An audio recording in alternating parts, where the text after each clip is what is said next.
Où est-ce que les Américains ont apporté la paix et la démocratie? Au Vietnam, au Cambodge, en Afghanistan, en Irak, en Yougoslavie, en Syrie, en Libye, en Amérique du Sud, au Nicaragua, à Haïti? Nulle part. Salut tout le monde, j'espère que vous allez bien. Donc aujourd'hui, nouvelle vidéo zapping. Aujourd'hui les amis, on retourne sur X, sur regarder encore énormément de posts. Comme d'habitude, on ne perd pas de temps, petit like pour la force, petit commentaire pour le référencement. Let's go, on commence avec la première séquence insolite de la vidéo qui nous vient de l'exploitateur qui a marqué: après la défaite du Maroc face au Sénégal, des policiers ont provoqué des supporters marocains en parlant d'un match joué à 12 contre 11 en référence à un arbitrage jugé favorable au Maroc. POV, les keufs célèbrent la victoire du Sénégal. À 12 contre 11, ça est perdu. C'est quoi ce pays de sauce park, les mecs? Ça veut dire que quand tu vas dans la rue et que tu klaxonnes, tu peux te prendre une amende, pas eux, hein. Mais par contre, eux peuvent le faire. Et venir narguer les supporters. C'est magnifique, c'est magnifique.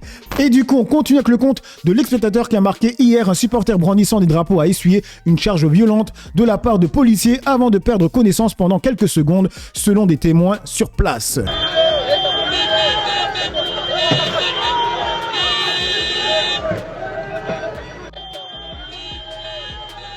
Est-ce que le mec est dangereux là?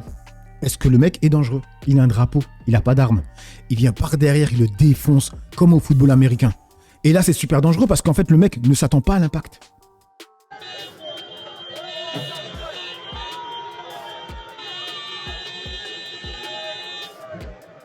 Et il y en a qui vont réussir à justifier ça. Je vous jure, dans les commentaires, c'est clair et net. Du coup, on continue avec la police. C'est marqué de Citizen Media. Attention, vous êtes filmés, les gars. A averti un policier à ses collègues lors d'une intervention hier soir sur les Champs-Élysées où des supporters sénégalais s'étaient rassemblés pour célébrer la victoire du Sénégal.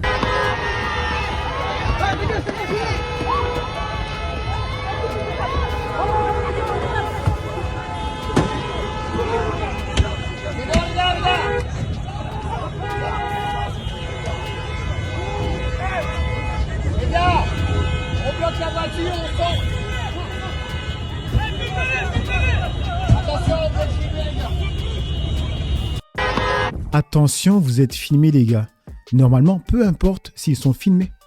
Il devrait même pas le dire parce que quand il le dit, ça veut dire comportez-vous de la bonne façon parce que vous êtes filmés. C'est dingue. Du coup, on enchaîne avec Renault qui a marqué: les vidéos anti-Trump se multiplient aux États-Unis. Non.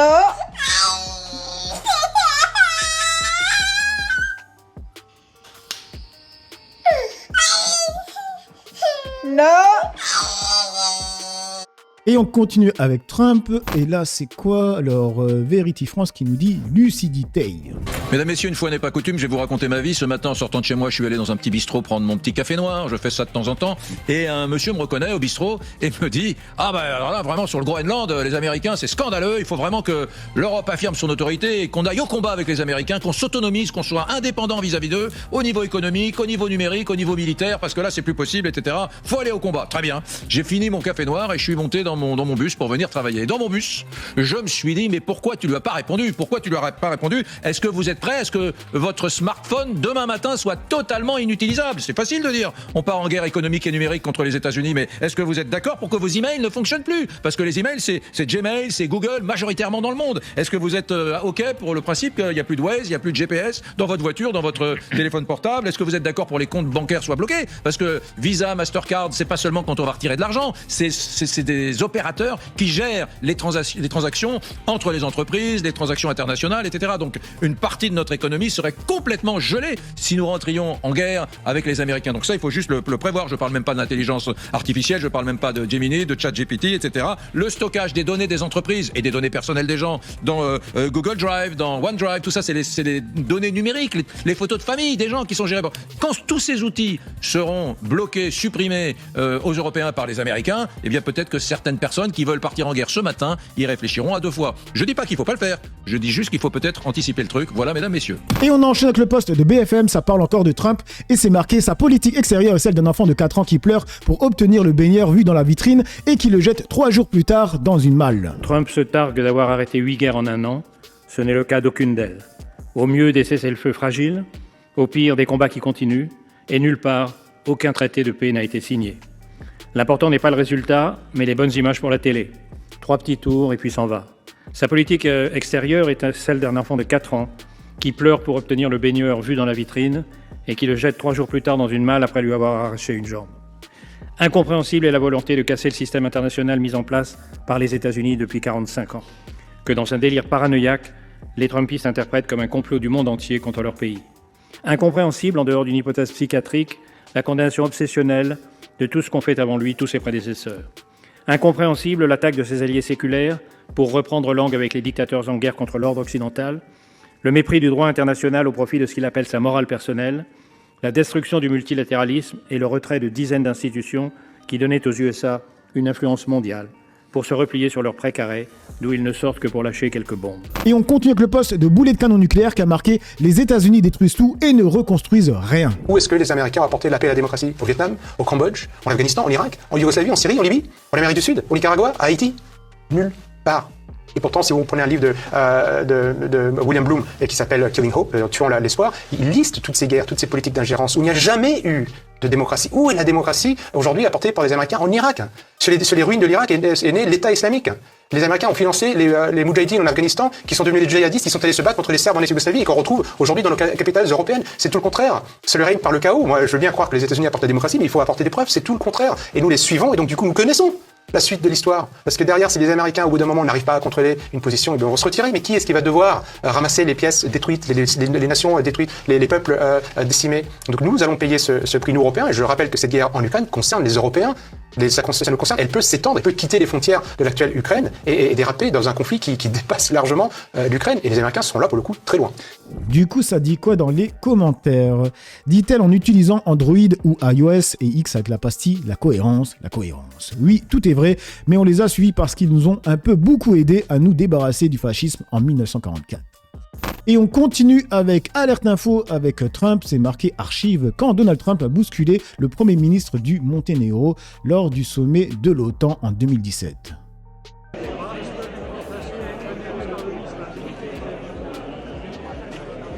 C'est vraiment un golemon. Hein. Il a vraiment quelque chose à prouver, hein, c'est une dinguerie. Et là, il y a une personne qui a répondu « Le seul peuple devant lequel il s'agenouille, donc son ego mal placé, il peut le jeter à la poubelle. » And these people do like Israel. Hold on. Hold on. Hold on. Hold on. And he loves Israel too. Sure. 2 seconds. 6 years ago, I was up here, and I said, this is our first Jewish president. This is our first Jewish president. This is our first Jewish president. Now he's the first Jewish president to serve 2 not consecutive presidencies. We thank you for everything. We thank you for everything. Je l'ai déjà dit, hein, la même énergie qu'avec Macron. Hein. Là, ça fait moins le malin. Du coup, on enchaîne avec Frontières qui a marqué, donc en 2022, j'étais adhérent à la France Insoumise, centré sur la lutte des classes et l'augmentation du SMIC. Je combats tout racisme, y compris le racisme anti-blanc. C'est dangereux de tenir ce type de discours. Hein, moi, quand j'étais adhérent à la France Insoumise, c'était entre guillemets, c'était en 2022, donc c'était avant le 7 octobre 2023. C'était avant l'antisémitisme, la montée de l'antisémitisme. J'étais vraiment dans un discours, lutte des classes, augmentation des SMIC, du SMIC. Bon, maintenant, j'y suis plus évidemment, mais c'était la défense des travailleurs. Et c'est pas la défense des blancs, des noirs, des jaunes, des gris ou je sais pas quoi. Oui, certains, ils voient même du racisme anti-blanc dans les propos de Bilango. Bien sûr. Vous en avez vu, vous, à la France Insoumise, quand vous y étiez? On trie les gens, bien sûr. Dans les localités, enfin dans les municipalités, c'est évident, bien sûr. C'est comme la fête de l'humanité où il y a une femme voilée qui a dit attention, il y avait un cochon grillé, puis il y a que des blancs à la fête de l'humanité, c'est une fête de blancs. Mais Georges Marchais dans les années 80, mais aujourd'hui il est à l'extrême droite, Georges Marchais. Et du coup, il y a Antoine Léaumont qui répond en disant le fameux militant LFI de Frontières. C'est de souche alsacienne, de race sécane et catholique. Vous m'avez appris, j'avais 12 ans à l'époque, vous m'avez appris la chanson de Roland.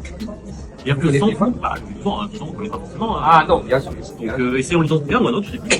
Que, eh bien, c'est celui-là, Joyce Blanc, le gars des lycées français. Voilà. Alors c'est pour moi. Et on enchaîne avec le poste de Kunta Benkinte qui a marqué au lieu de répondre sur le fond de sa chronique, Meron Belnazar est traité de salafiste ce matin sur CNews et juste derrière Pascal Pro lance je modère car c'est la nouvelle technique pour raconter des saloperies racistes et xénophobes et que ça passe crème à l'Arcom. Mettre un facho au micro, c'est légitimer ses idées. Et souvent quand on donne la parole aux racistes, c'est sous couvert de On reçoit tout le monde ici dans Legend, mais ça c'est un truc qui me rend fou. À quel moment c'est devenu un bon argument? À quel moment c'est devenu une bonne chose de recevoir tout le monde? T'es un média, t'as une responsabilité et j'attends de toi que quand même tu fasses le tri avant de me présenter des gens. Moi je trouve ça extraordinaire, le comique là déguisé en bagnard avec sa barbe de salafiste qui explique qu'il faut barrer la route à la politique spectacle. Je suis en train de réfléchir si je dois modérer ou pas. Alors on va modérer. Il a le droit. Le barbu avec ça. Il a le droit. Et c'est la vérité. Regardez les séquences dernièrement. Pascal Pro, il fait toujours ça. On va modérer. Mais avant ça, les autres, ils ont déroulé, de zinzin. D'avoir la barbe qu'il veut. Oui, d'abord. Nous sommes d'accord. Et ça, je vous l'ai dit plein de fois, les mecs. Quand quelqu'un vous attaque sur votre physique et n'attaque pas vos idées, c'est que vous avez déjà gagné, les mecs. C'est qu'il n'a pas d'argument. Et là, ils sont au moins 5 et ils vont parler que de la barbe. Ils auraient pu parler du fond, quoi. Je sais pas, s'il y avait quelque chose à critiquer. Elle est assez atypique. Comment? C'est très intéressant. C'est exactement ce que je disais de Monsieur Belmer, encore une fois, qu'il me pardonne, je le connais pas lui, mais de cette réalité-là. Vous dites, il a le droit d'avoir la barbe qu'il veut. Oui. Mais il n'y a pas une personne au monde qui l'a vu affiché à l'écran et qui s'est pas dit, tiens, barbe originale. D'accord avec vous. Bah voilà, donc on n'est pas obligé de faire Vous vous semblant. rappelez qu'il avait déjà été écouté de l'antenne. Non mais je partage tout à fait votre avis. Tout le monde dit ça. Mais moi je pense à l'Arcom. Oui, c'est bien. Donc tout le monde, voilà, je pense à l'Arcom. Et du coup, on enchaîne avec Ilan Gabé qui a croisé donc Marine Le Pen et il lui a dit « Rends l'argent ». Rends l'argent. Ça, gamin, elle a dû avoir le seum. Ça dit quoi? Autant j'aime pas Ilan Gabé, qui est l'archétype du confini, version gauchias extrémiste, autant il a raison de demander aux politiques qui piquent dans la caisse de rendre l'argent. Si elle a pris, elle doit rendre, et ça marche pour tous.